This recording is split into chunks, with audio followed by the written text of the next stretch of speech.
Further ado, I'd like to welcome Dr. K. So join me. Thank you so much. Okay, so it was an absolute privilege. Who here has middle schoolers? So I got to spend a half hour with them this morning. It was a blast. I don't know what y'all heard about it. I certainly had a great time.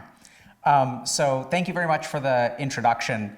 I think just a couple of simple things. So I know that this is a presentation and we are all in a lecture hall.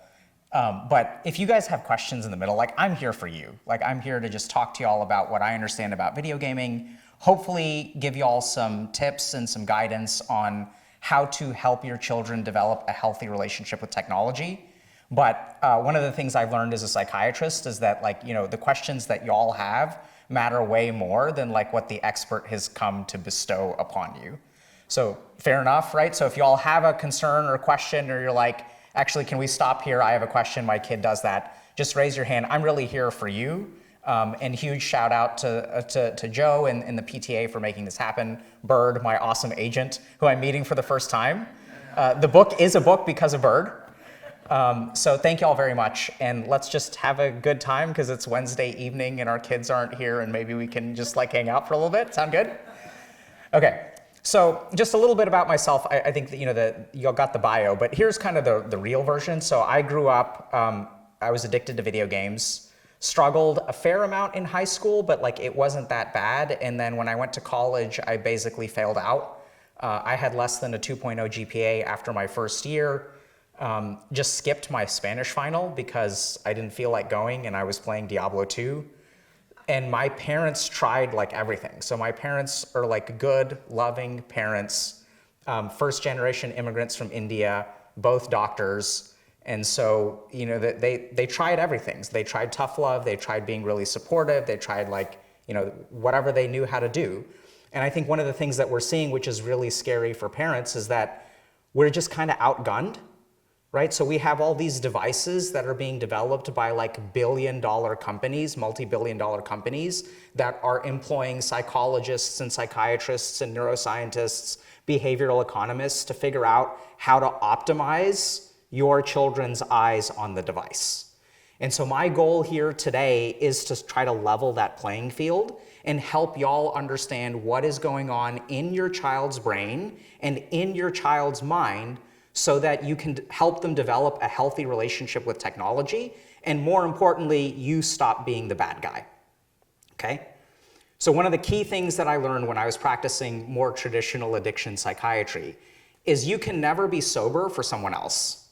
I've seen wives and husbands try really hard to get their spouses to stop drinking. I've seen heartbreaking stories of parents doing everything within their power to stop their kid from using heroin or marijuana or alcohol. And the person themselves has to want to regulate their behavior. Y'all with me? And so the core problem that I saw was that if you and your kids are not on the same team, then it's gonna be really hard to make it work. Even if you kind of win a battle, you're gonna lose the war because they're trying to undermine you all the time. What I see from parents over and over and over again is the harder that they get into the technological device, whether it's gaming or gambling or cell phones, you all sort of tighten your grip and then they start undermining you, they start deceiving you, they start resenting you, and then it's not fun to be a parent, right? Your kid starts to change, they start to get really angry and they used to be such a sweet little kid, and then the device showed up and then they start to become this other person. So the thrust of my approach, both as a psychiatrist, as someone who helps about 15 million people on the internet every single month, and these are gamers, by the way, people who decide that they want to quit, is to equip y'all with some tools to basically get on the same team with your kids. So the first thing that we have to understand is what do video games and technology do in the brain of your children, okay? So are y'all okay if I ask y'all questions? Okay. So why do kids like games? Okay, so perfect answers, and what do they mean, right? So I'm a psychiatrist, so no answer is simple. So what is fun? I'm not saying why are they fun, I'm asking y'all what is fun. If I'm an alien from another planet and I come here and you say, yeah, we play video games because they're fun, and I'm like, what does that mean? Yeah. Escaping their reality, boredom. Okay. Control. Dopamine hit. Okay, dopamine. So here's a crazy thing that we're going to do. Okay, so like I've done neuroscience research. I'm a psychiatrist. We're going to stay away from neuroscience for a little bit. Because like dopamine is a neurotransmitter, fair enough. But like we mentioned control, escaping, right? So I don't know if this kind of makes sense. Why do they escape into that reality? Right? So think about this for a second. There are 1,000 different realities that kids could escape into. They could read books. They could use their imagination. Why do they escape into video games? Easier than what? Okay, so that is the right answer for the wrong reason, okay? So here's the crazy thing. You guys are spot on. It is easier than real life. So if you look at what video game developers have done, they have figured out what our brain is attracted to. So I'll give you all a simple example. So in the introduction, they mentioned, because part of my bio, right, which says that I trained at Harvard Medical School and I taught there. And when people say that, that sounds impressive, right? Why is that impressive? What's the reputation? It's hard. So here's the key thing. When something is hard and we do it, we get a surge of dopamine. So when your kids play video games, whose kids play Fortnite? Okay, do you all know in Fortnite how many people are in one arena? 100. How many of them win in a game? One. So what video games are doing, what developers have figured out, what is our brain attracted to? And they create false versions of this. For the same reason that everyone is impressed by Harvard, that same circuit in the brain, when your kid wins at Fortnite, here y'all are telling him, oh, you gotta study hard, you gotta work hard, so you can go to college, you can get a good job, you can live the life of your dreams. Right? And you tell them that there's a lot of effort and there's a payoff at the end. There's a lot of effort and there's a payoff at the end of Fortnite too. The big difference is that Fortnite activates the brain in the same way, but it is way easier to do. Y'all with me?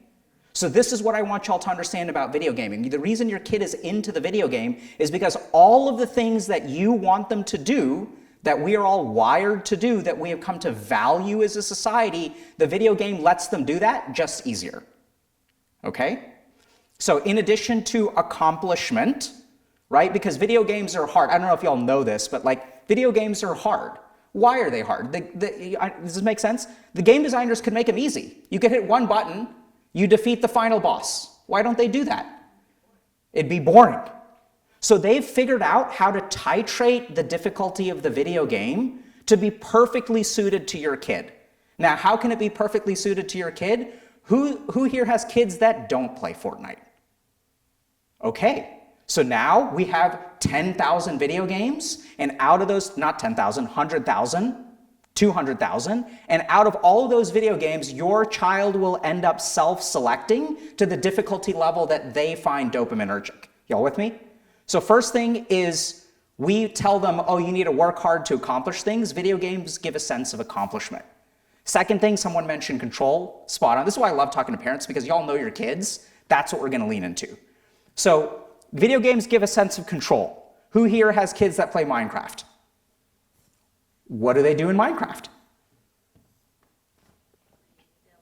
Build, right? They get to build what? Their own world. Is there a final boss? No.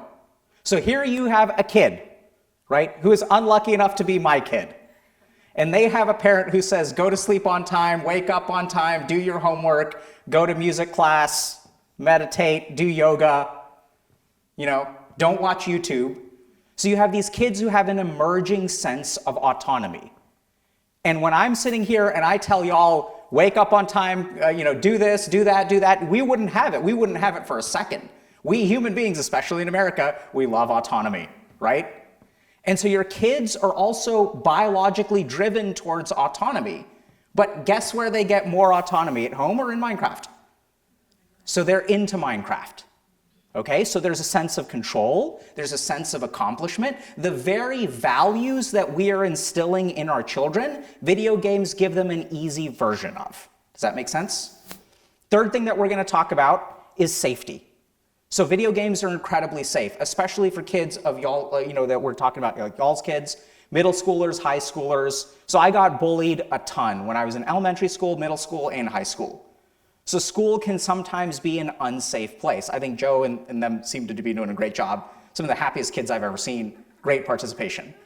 But like one of my experiences with like when I get bullied, I can't run away. Like my bullies are there every single day when I go to school, like they're there all the time. Every PE, they're looking for me, right? There's nothing I can do about that. But on the internet, you get to be whoever you want. If you don't like someone, you never have to talk to them again. You can block them very easily. On the internet, no one judges you for the way you look. No one judges you for your weight. No one judges you for the clothes that you wear. No one judges you for the acne scars on your face. So the internet is a place where children get to develop an identity that they get to be whoever they want, okay? This is also where escape comes in, because if I don't like who I am in the real world, I can become something on the internet, and I like that person way more. So safety is the third thing. Agency, accomplishment, safety. Games do provide a sense of emotional regulation, which we'll get to. I think there are a lot of questions about that. But I think these are kind of the three big things. This is why people play video games, okay? So any ideas on how we get them to stop? That's why I'm here. Okay, great. Fair enough, okay? So here's what our approach is. We want to help them get those things in the real world. Right? So your kids are not able to get that in the real world for some reason. And even though us as parents, like we kind of know what's good for them, but we're not thinking about it in that way. So there's a great study out of University of Toronto that basically found that there are like personality types that get attracted to certain video games. We sort of saw that today with some kids playing Fortnite, some kids playing Minecraft, some kids playing Roblox, whatever. So one of the key things that we want to do is try to understand what is it that the child is getting from this video game, and understand why is the child not able to get that from real life. And then your job is, you guys know your job better than I do. What I think is effective, and we've done studies on this, is for you to try to help your child get that in the real world. Okay, so the three things that we want to really focus on are really understanding these three aspects of gaming and trying to figure out which of these is appealing to your child. Then what we need to do is sort of start to understand by talking to our kids, which is what we want to get to next, trying to understand from their perspective why they're playing the video game. So a big part of what our approach is, and y'all can find this in the book, is like we want to talk to our kids, and instead of telling them what to do, we want to understand why they're doing what they're doing. And what we'll discover from kids who play Minecraft is that they don't have enough autonomy or control in the world. So generally speaking, what we want to do is start by engaging our kids in conversation, start by understanding why they play video games. And they may not be able to give you great answers at the beginning, which is okay. There's kind of like a long-term plan that is like sort of laid out week by week in the book. But then this also does a second thing that's really important, is when y'all sit down and try to understand your kids, what do they do? Any idea? They push back. They don't do it. Okay. So what is the conversation that causes them to push back? Really common experience. Right? So I want y'all to think about, each and every one of you, I'm sure, has talked to your kids about gaming. So what do y'all say to them that causes them to push back? There we go. Okay, so beautiful, love it, right? Because you're understanding, so now this is an antagonistic relationship. If you are really trying to understand, they won't push back. Does that make sense? If you have an agenda, they'll push back, and they are your children. So before they learned how to talk, before they learned how to walk, you understood what they needed. And before they learned how to talk and before they learned how to walk, they understood what you intended, right? They understand from the get-go when you come in and you're afraid, when you think, oh, this kid is ruining their life, how do I get this kid to stop? They sense that energy and they clamp right down. So what we recommend sounds absolutely insane, okay, but there are research studies that back this up. For the first month, tell your kid, hey, you know what? I realized I don't really understand why you play video games. I get worried about it. I think it's bad. I see all these problems, but I don't understand your perspective. So what I want to do is spend 1 month talking to you about video games. Nothing you tell me is going to impact anything I do related to video games. I'm not going to punish you or take them away. So you have to disarm that defensiveness. Really approach them from understanding. And the cool thing happens, like, if I use profanity with my kids, they're going to use profanity with me, right? If I give them a hug every time I see them, they're going to give me a hug every time they see me. If you try to approach, because what's going on? What's really going on? You're not trying to understand your kid, you're trying to tell your kid what to do. So you're demonstrating to them, you listen to me. And what do? You listen to me. They're approaching you with the same energy that you are approaching them. Now, y'all may be wondering, this sounds like really simple, right? But this is what's changed, just to be fair. Is 50 years ago, there were not highly addictive devices being given to 2-year-olds, right? We weren't giving 2-year-olds heroin. Now we are. So the challenge that y'all face as parents has become way, way harder. The other thing is we learn how to parent from where? Our parents. Guess what? Our parents didn't grow up with heroin in the household. Right? So we are not actually equipped as parents to deal with this stuff. So we are learning, we don't have thousands of years of human history we haven't had to deal with this. So this is new for us. So we have to learn a new way of doing things. Okay, that's my hypothesis, my thesis, whatever. So approach them first from a perspective of understanding. Try to understand why do they play video games. Try to understand what's going on in their life. And what I see in just about every single video game addict that I've worked with, myself included, is that there is a correlation between why they play video games and what is not going well in life. As a parent said earlier, the first answer was escape. Escape from what? If they no longer need to escape, the drive to play video games goes away. So everyone is asking questions, how do I get my kids to stop? Honestly, I don't know. But that's not what I'm going to teach y'all. I'm going to teach y'all how to make them stop want to play. Does that make y'all make sense? We're focusing on the behavior. That's the wrong way to do it, in my opinion. Okay? Because you can't be sober for someone else. This is the other thing about this approach. Why did I start a company called HealthyGamer? I was addicted to video games. Now I teach my kids how to play video games. They still play behind my back, so everything I'm saying, take with a grain of salt. Okay? Happened just a couple days ago. So we don't want to change, so we're going to talk about behavioral techniques, but the key thing is we want to try to get on the same team with them. We want to understand what is wrong with their life, and then what we want to do is give them avenues to fix it. So if you're playing video games, so there was a great question about, my kid plays video games as a way to relax from anxiety.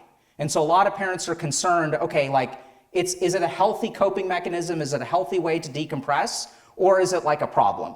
Which is fair enough. I think you can play video games if you have anxiety, fair enough. But the real question we need to be asking is, what are you anxious about? Because if they're playing video games because they're anxious, if they are no longer anxious, they will no longer want to play video games. And I say this as someone who, gamers, average age used to be 24, now it's 32. So people will come to our YouTube channel and stuff like that, and we're helping them build lives. So this is the other thing. I know I wrote a book, Pretend Bird, close your ears. So I'm not an expert in parenting, technically, okay? You guys, y'all know more about parenting than I do. But what I'm an expert in is your kids. The people that I set out when I was instructor in psychiatry at Harvard Medical School, I started streaming on Twitch. Do y'all know what Twitch is?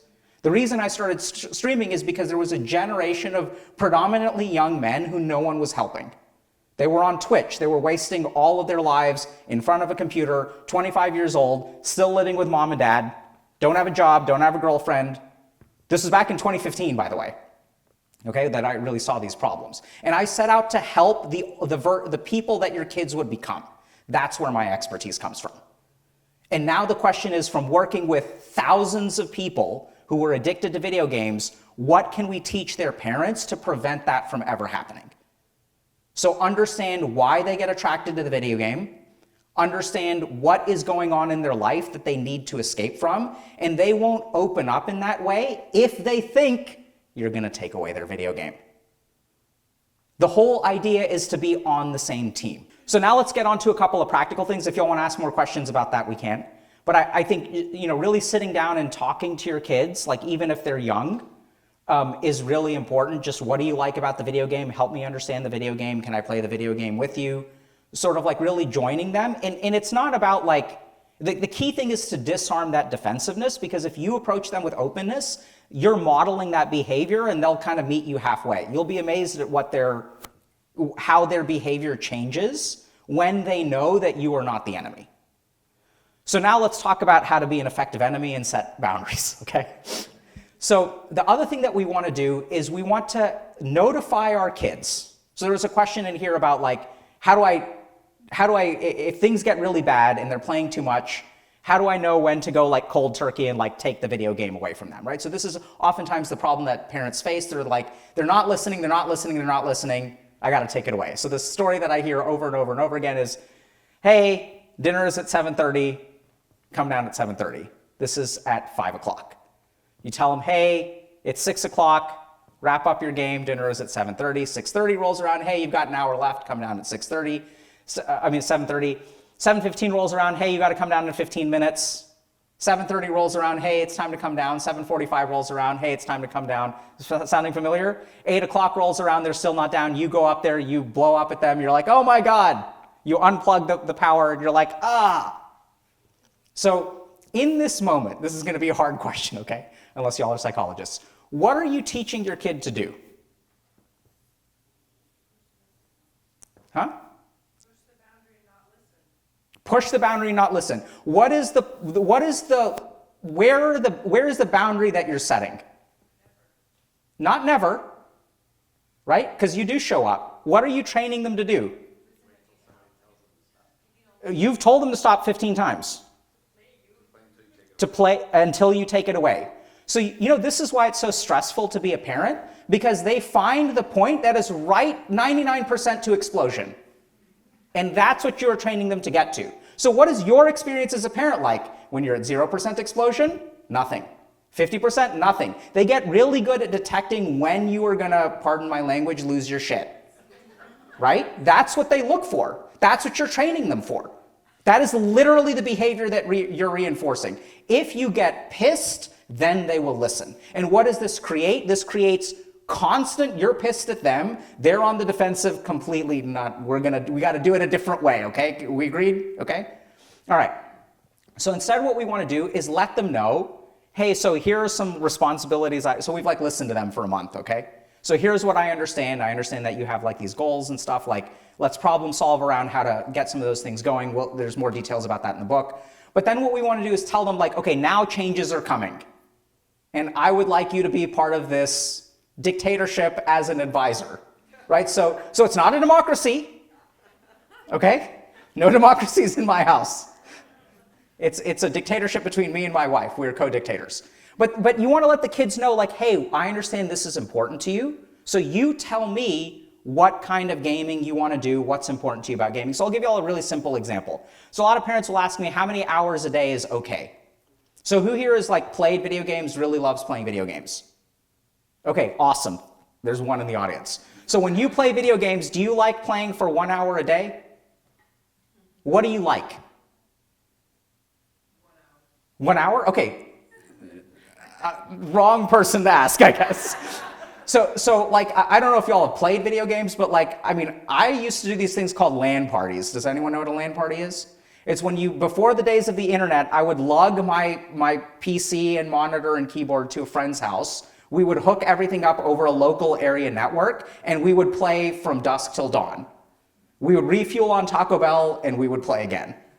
Okay? So the nature of video games is that, maybe this is like, we can use some other example, but if you think about like, really diving into something, like you don't want to read necessarily for 1 hour a day. Sometimes if you've got a really good book, you want to like binge watch shows on Netflix. We want to binge.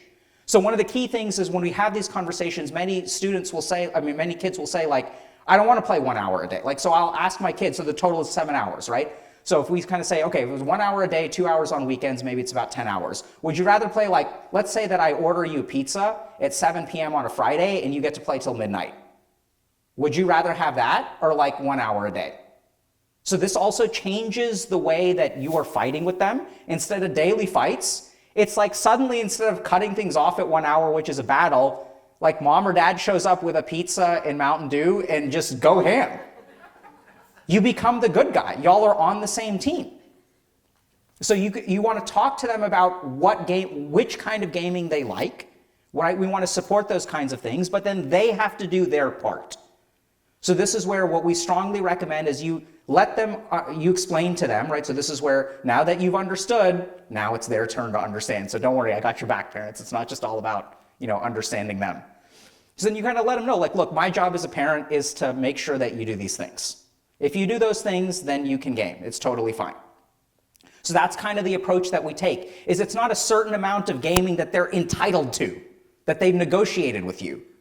It is, hey, you can game as long as you do these things. And that's really the approach, because then what happens is, I don't know if y'all have had this experience, but generally speaking, if you let kids know that punishments are coming down the road, they respond way better to them. Y'all had that experience, right? So what we really want to let them know is like, hey, so a really great example, which is devastating, and kid hated me for this, but so, it was like, okay, if I get an A, then I get to play as much as I want to. If I get a B, I get this much. If I get a C, it's no gaming. So the interesting thing about this was a kid in high school is like, a C is like something that you get over a semester. So when that punishment institutes, it's for a whole semester. This is something that they agreed to and then they're not really happy with, but that's what we have to enforce. Okay, so what we really want to focus on is what are the things that they need to be doing? And this is where it depends on how old your kids are. I think people here have younger kids. I work with a lot of parents who have young adult children. So this is where we also kind of say the 25% rule, which is probably not as valid for younger kids. But what I tell parents is look at where you are, look at where you want to go, cut that in half and cut that in half again. So if they're playing 20 hours a week and you want to go down to, 5 hours a week because that's healthy, don't start there. Start at 15 hours a week. The key thing is that we want to show our kids that we are going to, that we can work together. We want to set targets that we can achieve. Going from 20 to 5 is going to create a lot more resistance in your kid. It's also going to be way harder for you to enforce. Y'all get that? So it's really hard if your kid is paying 20 hours a week because you got tax season is coming up. Right? And these are the realities we face as parents. We can't be watching our kids like hawks all the time. So instead, what we really want to do is try to raise a healthy gamer, which is someone who learns how to regulate their own relationship with technology. We want them to be doing 50% plus of the work. That's the goal. We can't be chasing them down all the time. We have parenting to do, right? Okay, so we want to start small. And the key thing is that this is another thing that I tell parents. Find the smallest hill that you can that you're willing to die on. So don't shoot for something big, shoot for something small. Like I told you, dinner at 7:30 or you can't play for a week. Make the punishment so drastic, so there's all this weird behavioral stuff where we're training them in the wrong way. We're going to now put our sociopathic psychiatrist hat on, and we're going to teach you some of these things so that you can use this information for good. Okay? So if you set a very small boundary that is easy for them to follow, then it becomes easier for them to just listen to you than deal with it. Does that kind of make sense? So there's an erosion of their power, which we're gonna really institute, right? So set a really small boundary, but really just enforce that. And then over time, we can start to pick other things, but we want to be moving them in the right direction in a way that we can be really consistent with. One of the biggest problems that I see parents make is that they set boundaries when they're pissed off. So when I'm pissed off and I say no gaming for a week, in that moment that I'm really angry and my amygdala is hyperactive, it suppresses the part of my frontal lobes that know that tax season is coming up. So I'm not thinking, oh, I've got tax stuff to do. So this is why we strongly recommend y'all sit down with them, listen to them for talk to them for once a week for about a month, then tell them, okay, these are the goals, what do you feel like doing? There's also some details in there where we strongly suggest that you give them the first option to suggest something. So I need you to have at least a 3.5 average. You tell me how you're going to get it. And we're going to try this plan. And if it works, great. If it doesn't work, then we do it my way. So we want to set conditions. We absolutely want to stay firm with our boundaries. But the biggest mistake that parents make is that we set boundaries without really thinking things through, and then we can't follow through with them. There's unstable enforcement, which means that they don't have to listen. Does that make sense? So we want to set boundaries, use the 25% rule. Sound good? So I'm going to give you all, now I'm going to finish that story, and then we'll open it up to questions, okay? So CEO type talking with his son, asks his kid, what's the problem? Kid lacks confidence. So kid says, okay, what I want to do is martial arts class. So parent says, okay, fine, we're going to do martial arts class 3 days a week. So this is what I thought was the really beautiful conversation. So on Monday, the kid has martial arts on Tuesday, Thursday, and Saturday. So on Monday, dad comes home and says, hey, tomorrow you have martial arts. When I tell you you have martial arts and you tell me you don't want to go, should I listen to you or should I force you? Kid thinks about it for a second and he's like, force me. Right? So they've built this relationship, they've understood each other, and then time comes around, he's like, look, martial arts in 30 minutes, time to go. He's like, you told me to force you, so I'm going to force you. So that's not even the punchline of the story. After class is over, kid says, thank you. Thanks for forcing me. Like, I know it sounds literally unbelievable. This is like literally apparent. This is what we see time and time and time again, right? Because at the end of the day, if you have a 17-year-old son, they want to do martial arts for a year. That's a goal that they have. So you can get behind it. And that's the thesis of our program is, first of all, stop fighting each other, because as long as y'all are fighting, they're going to undermine you every step of the way. Maybe your kids are better than mine, but second thing is really understand, what's going on with them, what are their goals, what do they want to achieve, and start working around that. Help them understand, okay, you're playing these games is not actually serving your goals. Forget about mine for a second. And then you can share, like, these are the things that I have to do. You need to get a 3.5 GPA. And then outside of that, I can be flexible. And once you start working with them, things start to move in the right direction. Like, it's amazing. You'll be amazed at how much your kids are willing to transform. Like, the fighting just stops. It doesn't stop. That's not true. It gets way easier. Like, way, way easier. Okay? Questions? I have one. What you just said right now, it seems to me that it's more for younger kids. Does it work for like a 16-year-old? Because sometimes I feel like I missed the boat, to be honest. So I think what I do works way better for older kids. Younger kids is harder. So once you have a 16-year-old, your 16-year-old has a crush on someone, is too happy about the way that their body is starting to look, has aspirations, right? There's all kinds of stuff going on. Like, kids who are 16 know that maybe college is coming up. Maybe they pretend not to care about it. But why do they pretend not to care about it? What do y'all think? They're scared. They're afraid that they're not going to be able to do it. And then if you push them, do it, I know you can do it. Do y'all know what happens when your kid doesn't believe they do something and you say, I know you can do it? What does that do for them? So here's a crazy question. So I have patients, when I work in an emergency room, I have patients who come in who are suicidal. And when they come in and they're suicidal, do y'all know what I say? Help me understand why you're suicidal. They give me this list. I'm going through a divorce. My kids hate me. I'm an alcoholic. I have no reason to live. I say, you know what? I can totally understand why someone in your situation would be suicidal. Makes a lot of sense. If I was going through a divorce, my kids hated me, I think I'd want to kill myself too. And I'd like to work with you. I'd like to see if maybe we can't fix some of those things. What do you think? So we want to meet people where they're at. We want to be emotionally validating, because when you say, I believe in you, right? Oh, my Alok, he's the most beautiful boy in the world. That's what my mom says. When my mom tells me, oh, you're so great, you look lovely, and I'm going on a date with the girl that I'm in love with, like, that's not what I need to hear, right? So you need to, like, especially when you have a 16-year-old, right, you need to meet them where they're at. Why don't you want to go to college? Like, what is it? Like, are you, like, help me understand, like, what's going on there? So I actually find that the older kids are, right, because what I really am an expert in is not kids, but your children, especially as they get older. Fantastic question, though. So I think this is where y'all have to decide, what's right for your kids. So what I see is a world that my kids are growing up in where the addictive nature of technology is getting worse, not easier. So my approach is like, teach them how to swim, don't keep them out of the water.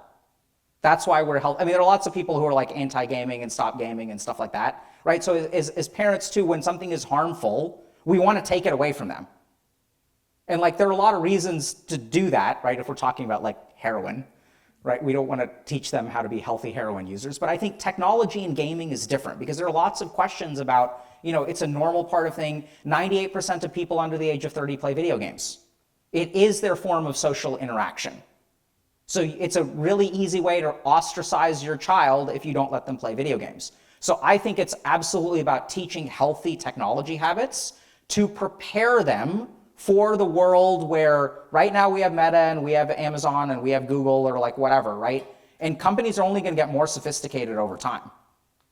If you guys like, just look at your own phones and look at how long you spend on them. Just like look at the daily usage, right? And do you all want to be using them that much? It's only going to get harder. So I personally believe that you should teach them how to be healthy gamers. Yeah, so when I was 9 years old, my dad took me and my brother aside and said, one of y'all, when you grow up, one of y'all is going to be a doctor and one of y'all is going to be a lawyer. That's what he said. And when I was interviewing for medical school, people would ask me, why are you here interviewing for medical school? And I told them this story. And I said, my brother was older. He picked law school. So here I am. And then I never had to answer the question. You know, why I was there. I was there because of parental expectation. So, you know, as someone who has children who have a lot of potential, I completely resonate with that. I am terrified of the day that my kids do everything that I tell them to do and they waste a gigantic amount of their time. The short answer is, I don't know. But I do think there's a lot here to examine. The first is understanding your own feelings. Like, how do you feel when your kid isn't living up to their potential, right? Because that's where your driver is coming from. It's coming from your own, like, why do your kids have to live up to their potential, right? That's the question I would ask you. Like, if they're doing everything that they're supposed to be doing, what is this potential that you speak of? And this is from the kid's perspective, okay, not to sucker punch you here, but if they're doing everything that you're asking, how can they ever make you happy?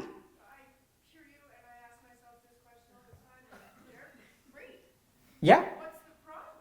What is the problem? So you gotta come see me in my office and we'll talk about it. I'm serious, right? So like a lot of what we have as parents, like what we want on our kids comes from us, not from them. And I'm with you because like I was stunned at, I'm like so supportive of kids and stuff like that. Second, my kid got a B and I was like, this is unacceptable. I like activated parent programming right away, like my parent programming. And because I know she can get an A. She got a 92 the other day on her science homework. And I was like, we're going to go over the homework. She's like, why? I got a 92. And I looked at her and I said, I know you got a 92, not because you understand science, but because you know how to find the right answer. I want to teach you science. So I'm with you. It's hard. Yeah. With that, and you'll laugh at this question, but Great. are there games that you think are good? And I only ask this because the reason I allowed I have an 11-year-old, why I allowed him to get a Nintendo Switch is because as a child I loved Mario Brothers and I loved Tetris. Mm-hmm. And I had a good relationship with them. Like I remember playing with my sisters and having fun and Yeah. never played too much. And I don't know how my parents did that, but are there games that you think are good games?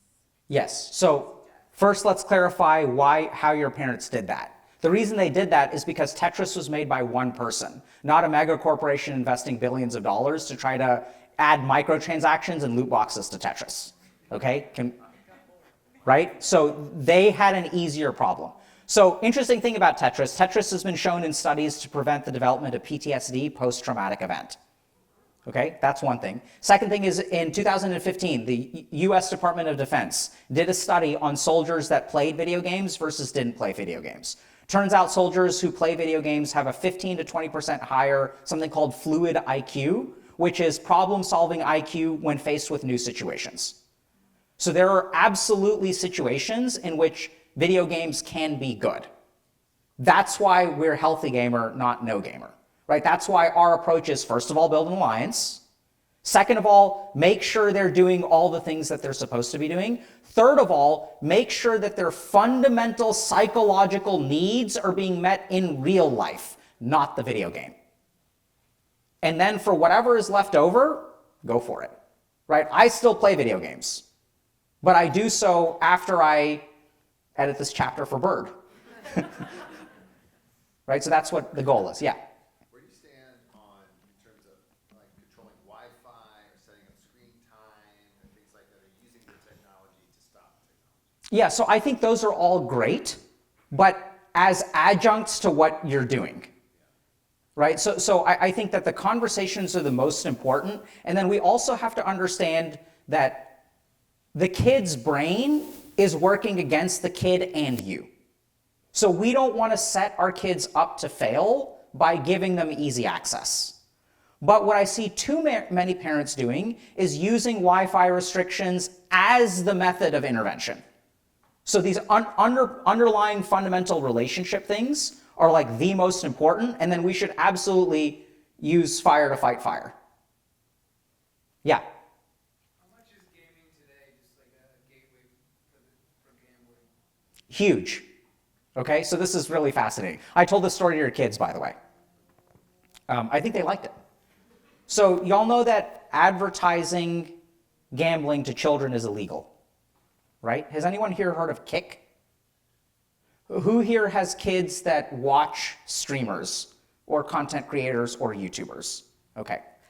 So there is a company called Stake, which is an online casino, which realized, brilliant.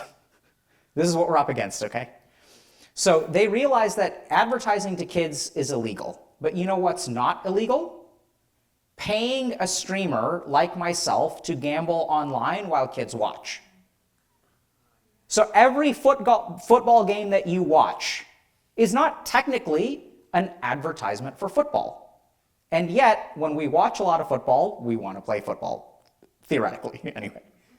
Right, so this is where online gambling, I think, is, so in 2015, when I just finished my intern year, I went to my mentors at Harvard Medical School and I was like, what do y'all think about online gaming? I was really concerned about it. People weren't so worried about it back then. I think 10 years from now, we're gonna realize that there is a huge gambling problem. Sports betting is really bad. You have these companies like Kick, which have figured out like how to, and what they'll do, this is what's really weird. So I have it on good authority that they'll pay a streamer a $120 million contract. And yeah, oh yeah. I don't think we understand the scale of money that we're talking about here. $120 million, okay? And what they let the streamer do is they give them like $50,000 every 2 weeks to gamble. So when they gamble, when they lose $50,000, no big deal. So what kind of viewership experience do y'all think that creates?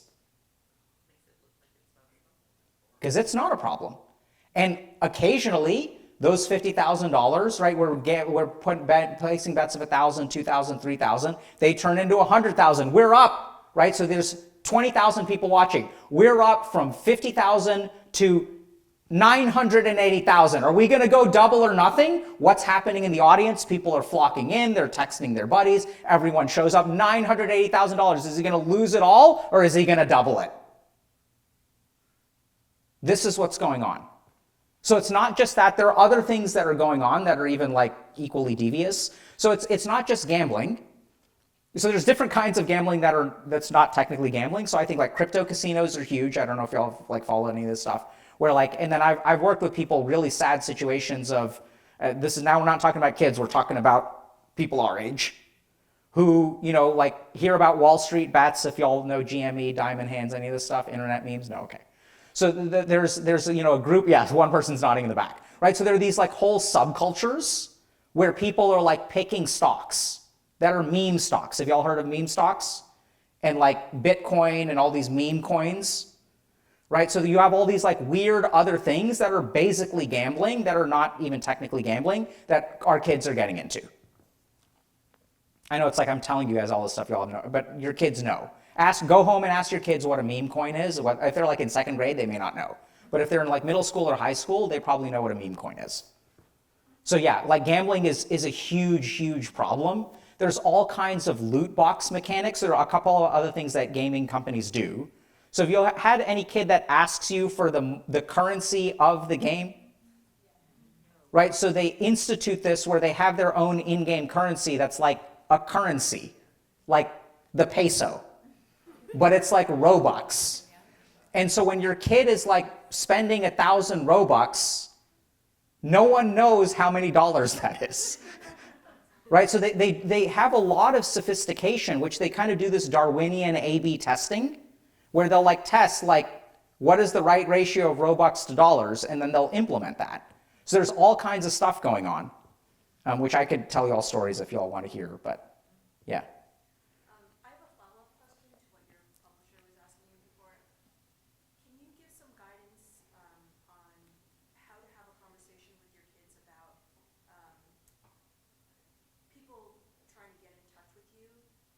You know, like linking predators, yeah. Yeah. Have that discussion. Yeah, so this is kind of hard to understand, but let's just like set the background for everybody. So, you know, the cool thing about playgrounds is when you're at a playground, who here is taking their kid to the playground? Yeah? Basically, okay. So you take your kid to the playground. They're playing with other kids. You get to see who they're playing with. Imagine for a moment that there was an unshaven, unkempt version of Dr. K who comes to your playground, 42-year-old man, walks up to your kid and is like, hey, want to hang out?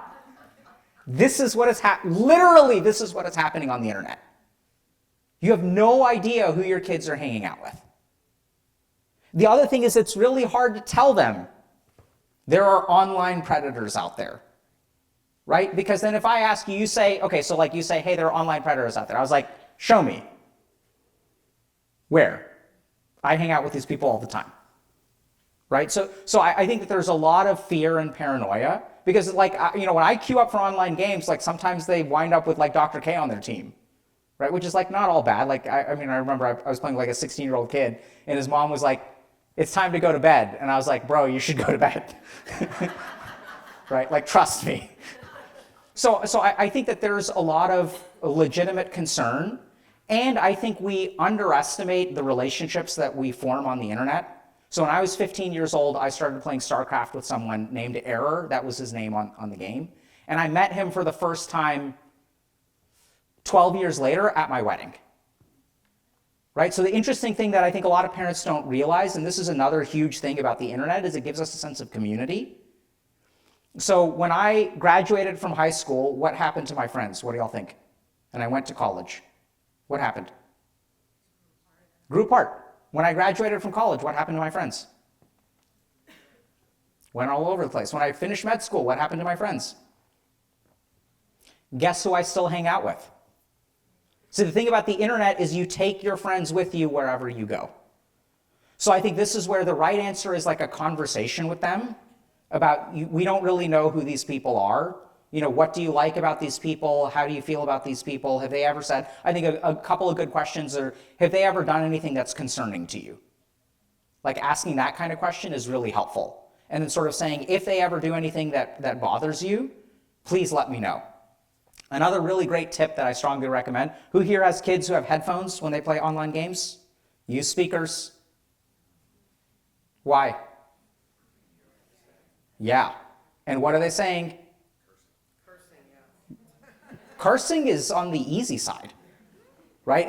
We get really bad things people are saying. Cursing is like, I curse. I did it today. So I think a big part of it is just being a part of your kid's life. So how do you protect your kid from an online predator? By you being able to hear what is being said. By your child understanding that you're involved in their life. And then I think there's also other things around like regulating social media and stuff where you have to really be careful. But it's challenging and it's a whole, I could write a book about it. So just a thought, you're saying it is kind of normal if I hear my son talking, and I do think they're talking about, you know, what you said, you make friends that he's never seen before. It's Yeah. not that abnormal. Oh, it's very common. I would say the exception is to meet your friends from the internet. Like I have a group of people that I still play, like I started playing games with them 5 or 6 years ago, and like I've never met them. They happen to be in Boston though, which I'm going tomorrow, so maybe. I should text them. Yeah. Am I correct in saying that you don't let your children stream YouTube?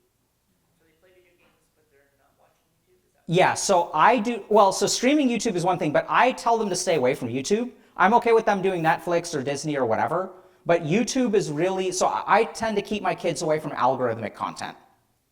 You all know what that means? So if a video gets suggested to them, because there's studies on, bizarrest thing that I've ever done. I got approached by, about 4 years ago, I got approached by the United Nations Counterterrorism Unit. And they were worried about video games being used as a tool of online radicalization. So if you look at a lot of what's going on, even within your own feed, right? If you guys kind of go down like the feminist feed or the toxic masculinity feed or whatever, people will basically get indoctrinated without even realizing it. So I tend to keep my kids away from YouTube, or I'm a lot clearer about what they can watch. So I also fight an algorithmic battle with them where I see what they're watching, and if I don't like what they're watching, I tell YouTube to hide it so they don't get that kind of content again. So there's a lot of stuff emerging around body dysmorphia is getting way worse. The interesting thing is that the rate of worsening is worse for men than women. So basically what we're seeing is an evening out of mental health illnesses. So body dysmorphia used to be primarily a female diagnosis. Turns out that a lot of these like fitness influencers and stuff like that have a huge amount of body dysmorphia in their audiences. So I think, so this is why I think if we go back to the roots of why people play video games, right? Accomplishment, identity, agency, safety, community. Social media scratches all those itches as well. And if y'all who used Facebook like 15 years ago? Show of hands, okay.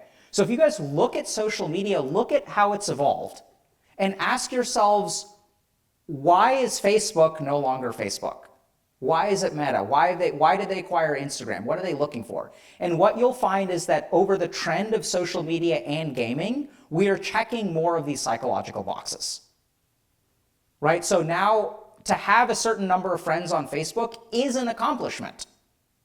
To have all these connections on Instagram gives us a sense of self-worth. We can literally, so I don't know if this kind of makes sense, but you know, if I was trying to gauge how much do y'all like me right now?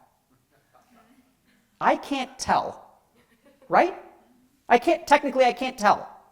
But if I post a picture of me doing this, we can literally quantify social approval. Imagine how addictive that is to the brain, because like, I can walk out of here, because I'm so narcissistic, I'm a YouTuber. I can walk out thinking I did a great job and y'all love me. But the moment that you start quantifying things, you have a real answer, and that's what the brain really wants. So social media, I think, is very similar to gaming in that way, and this is how like they're getting closer and closer together, because now on video games, you have friends lists, you have profiles, you have achievements, right? So the two are basically becoming very similar. Now, so I think, does that answer your question? So I think the approaches are the same, right? So ask your daughter, why do you like Instagram? What does it do for you? How do you feel about yourself? When you see all these pictures of these beautiful people on Instagram, how do you feel about yourself? Is there some part of yourself that you would want to have different? Right? And so I think that there's a lot of like body image stuff that we've worked through where like they say, yeah, like I'm not happy about my weight, or I don't like the way my hair looks. And those are things that you can work on them with, and then they can feel confident in themselves. I think there was another question, and I'll get to you in a second. There was another question that was sent earlier about like when my older kid plays a lot of video games, my younger kid, I treat them differently, right? There was a question about like, if my older kid like does all their stuff and plays video games and my younger kid looks at that and says that's unfair, what I'd say is explain to them that if you want that degree of freedom, you need to hold that degree of responsibility. So I think the biggest problem that parents face nowadays is that you have the responsibility and they have the power. Is that confusing to anyone? Because when they are going to fail their test, what happens? You bother them. Who is remembering that they have a test? Who is forcing them to study? Right? So you're bearing all of the responsibility, and they actually do whatever the hell they want, unless you force them to do otherwise. So what we want to do is flip that around, make them responsible. If you want to fail the test, you can fail the test. Then you lose the video game and you have an F. The challenge is, this is what's really hard about what I say, it's hard to let your kids fail emotionally. Really hard to let them fail. But when we do everything for them, right, we're dooming them to failure. Yeah. You mentioned earlier about how you had this addiction when you were an early adult. Did you have some sort of epiphany or some moment where you realized that you had an issue? I have a middle schooler, but I also have an adult son who has quite a significant gaming addiction that he's had for quite some time. And what did you have to get to, at what point, before you realized that it was something that needed to be addressed? Yeah, so I remember the conversation I had with my dad. It was 2 a.m. We'd been talking for 3 hours. And it's interesting because, I say like talk to your kids and try to understand them. This was the first time that I had had that kind of conversation with my dad. And he came to me and he was like, I don't know what to do. I've tried everything. And he's like, your life is not moving in the right direction. He's like, what are we going to do about this? It was like a very shared problem-solving approach, and I knew that. I just finished my sophomore year. Technically, I was still a freshman. Second year of college. It took me 5.5 years to graduate. And I sort of knew that, right? Like, so here's the really crazy thing that a lot of parents don't realize. When you are afraid about your child doing something wrong, and you tell them that, the more true it is, the more they will resist you. Does that make sense? They know deep down that they're ruining their lives too. But if they admit it, that's a whole different ballgame. So instead what they do, and this is like normal psychology, we deny, right? We enter the first phase, which is denial. Oh, it's not that bad. It'll be okay. I'll be fine. These are the stories that they tell themselves every single day because they know they're kids, they're 16. They know that there's like valedictorians in the class, there's honors kids in the class. They knew that their best friend and them used to get straight A's when they were in the 6th grade. And now their best friend is in honors classes and I'm in regular classes. They know the difference and they are terrified. And if you point it out to them, they're going to dig their heels in more. Right? When I have a patient who's an alcoholic and I'm like, hey, dumbass, you're an alcoholic. They're like, no, I'm not. Right? So instead what I want to do is ask them, what do you think about your drinking? Oh, it's not a problem. Oh, interesting. Why are you in my office? My wife wants me to be here. Oh, what's going on there? Well, she thinks I have a problem. Well, why does she think that? Man, she sounds so controlling. Yeah, tell me about it. You tell me about it. Oh yeah, like last time when I wrecked our car, she was like, no more drinking. And I was like, oh, wait, what? Right? So you want to, when your kids, they don't realize that they do realize deep down there's a problem, and then there's a way of getting that out of them. I don't know if I answered your question. Well, yes, maybe there's a way, but I'm curious about what that's... Oh yeah, so I think what happened with my dad was a year of video game addiction. Y'all are seeing the brain that you end up with. So my dad had asked me, like, so the first thing that happened, the first epiphany was like a serious conversation where he's like, something needs to change. I was desperate. And he didn't tell me I was going to fail. He's like, what's your plan? Which, by the way, I think is a great question. If your kids are doing really, really bad in life, don't tell them what to do. Ask them what their plan is. And then what are they going to say? They're going to say, I'll figure it out. And then they'll walk away. Let them. Tomorrow, hey, I know it's hard to hear, but like, I'm worried about you. I'm wondering if the reason that you keep on saying, I'll figure it out, is because you don't even know where to start. Would you like my help at trying to figure this out? Completely different attitude gets a completely different response. That was the first step. The second step was I went to India and I stayed in an ashram for 3 months, which is like a monastery. Decided to become a monk. That didn't really happen. And then what I discovered, so I felt really frustrated because I knew I had to wake up to go to class. So I remember there was a time where I was 18 And I'd missed so many days of Spanish class that each additional day cost me a letter grade. And so I was at the D, and I knew if I skipped one more day of class, I would fail. And I knew I had to go. All I had to do was just show up. And I couldn't bring myself to do it. I didn't understand why I couldn't control myself. So the second kind of epiphany, if you can call it that, was when I went to India, I found a system, which is like yoga and meditation, that teaches me how I work, why I can't control myself. And I fell in love with that. Decided to become a monk, but then met my wife. So those are the two things. And that's what I try to teach, which I think really resonates with, like, you know, the gamers on the internet. I appreciate the topic earlier of the good games. Yeah. Because all the years I've played pole position, and it's actually quite functional for me. Driving. My question, however, is I'm the father of two boys, 7 and 9. Cool. And well, if you want them, you can have them. and the, I guess, high level is just the topic of boredom and how boredom gets occupied, right? How do you fill the gap? And first line of defense is typically videos. Even though we are absolutely guilty of overscheduling our kids, their view is, I don't know what to do if I'm not playing, you know, on my iPad or whatever. And I'm just trying to find that, how to kind of handle that conflict. It's such a great, beautiful, beautiful question, right? So my kids get bored. And the default, you know, answer is videos, technology, whatever. So let me ask y'all this. What is boredom? Yeah. Sitting with your thoughts. Huh? Lack of stimulation, sitting with your thoughts, sort of. So sitting with your thoughts is not necessarily boredom, right? Like right now, you're sitting with your thoughts. I don't know if you're bored. Maybe you are. Not knowing what to do next. Fair enough. So here's a crazy thing. Feeling like you do something more fun. Huh? Like feeling like you could be doing something better. There we go. So what part of your brain does that feeling come from? Right? So when we're bored, we seek stimulation. What is stimulation? So boredom is a signal to draw us to something, right?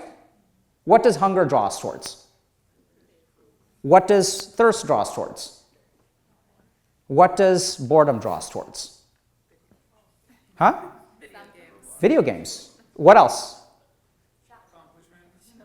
Accomplishment sometimes. Not usually boredom, but some. Huh? Not well, we call them distractions, but what are the actions? What do you do when you're bored? Look to see what other people are doing. Sometimes, yeah. Entertainment, right? We're bored, so we want to be entertained.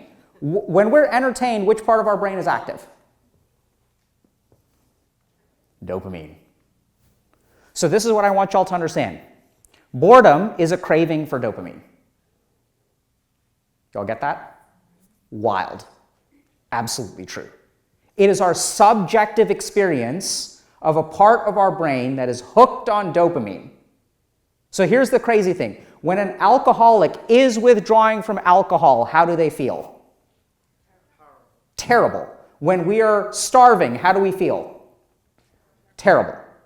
So when our body and our brain doesn't get what it wants, what does it do to us? Punishes us. Give me that dopamine. If you don't, I'm going to punish you. I'm going to make you bored. It's the most intolerant thing. It creates a sense of intolerance. So boredom is actually a craving for dopamine. So if you guys want to understand this, I'm sure y'all don't do this. So I'm sure this won't help you. But next time you go to the bathroom, leave your phone behind. Right? So when everyone's laughing, y'all know what I'm talking about. It's such a simple thing. Like, oh yeah, like we're checking emails, we're doing work in there. Like, we're not doing work in there. Right? We're not even constipated. We're just hanging out with our phones and watch the boredom. So we have a beautiful technique that we do in our community, which is a little bit sadistic. I tell people in my community to stare at a blank wall for an hour. One of the most transformative experiences for people who are addicted to technology. All kinds of stuff comes up. At the beginning, you're bored. You think this, you think that. Then people start crying, and like trauma starts coming to the surface, and all these feelings come. It's really crazy. It's like a rite of passage for 15 million people that watch this cult that is Dr. K on the internet. Y'all should try it too. Learn to tolerate boredom, and your life will be completely different. That feels like an ending. Kind of worked our way there. I don't know.